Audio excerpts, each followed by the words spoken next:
तू घंटी Big Ben दी पूरा लंदन ठुमकदा। আসসালামু আলাইকুম, welcome to my new vlog. আজকে দেখবেন আমার মামার বিয়ের সিন। অপরূপের ভিডিওটা তো লাস্ট ভিডিওতে দেখেছেন। তো আজকে বিয়ে হবে হচ্ছে টাকা ক্যান্টনমেন্টে সেনাগুঞ্জে। তো আজকে দিন আমরা কি কি করছি দেখে নিন আগে। ফার্স্ট ফারহান হচ্ছে আজকে দিনের জন্য একটা পারফিউম কিনছে, আর আমার জন্য নিয়ে আসছে একটা ফান্টা শুধু। আর এদিকে ফারিয়ার হচ্ছে খুব কেক খাইতে ইচ্ছা করতেছে। তো আমি বললাম যে কেক স্টোরিজ এর ডোনাট খা, খুব ভালো লাগবে। পরে ও কেক স্টোরিজ এর ডোনাট ট্রাই করছে, ওর কাছে খুব ভালো লাগছে।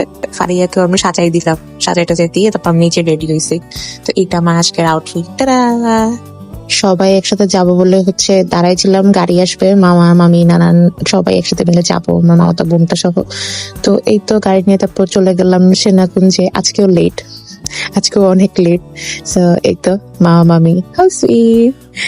তারপর ভিতরে ঢুকে ডেকোরেশন খুব ভালো ছিল, ডেকোরেশনটা অনেক সুন্দর আসলে, সেনাকুঞ্জ অনেক সুন্দর করে সাজায় অ্যাজ অলওয়েজ।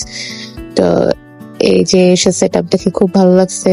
দেন হচ্ছে টুকটাক ছবি টবি তুলছি, ছবি তুলে এই যে তারপরে যে খাওয়া দাওয়া করবো একটু পরে। মামা মামিদেরকে আগে দেখে গেছি, একটু ছবির ভিডিও তুলে নিছি। এত মানুষ ছিল আসলে আমাদের সাথে বসে ছবি তোলার কোনো উপায় ছিল না, তাই বলে আমরাই হচ্ছে টুকটাক ছবি তুলে নিছি। তারপরে যে সব একসাথে বসে খেতে বসছি, অত একটা মজা ছিল না তুলনামূলক। তো ফার্স্টে এই যে নান কাবাব এগুলো ছিল, তারপর কাচ্চি ছিল, কাচ্চিটাও তো একটা জুসি ছিল, বাট ঠিক আছে। বাট চটটাটা অনেক মজা ছিল।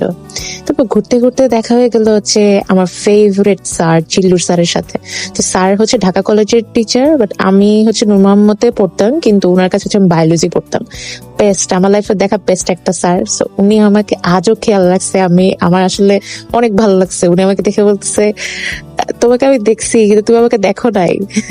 পরে আমার যখন সামনে চোখে পড়ে গেছে স্টেজে, তারপরে স্যারকে দেখে অনেক ভালো লাগছে আসলে। কথাবার্তা হলো, ছবি টবি তুললাম, ম্যামও আসছে, স্যারের মেয়েও আসছে। তারপর এই তো ঘোরাফেরা করলাম কতক্ষণ মামির সাথে।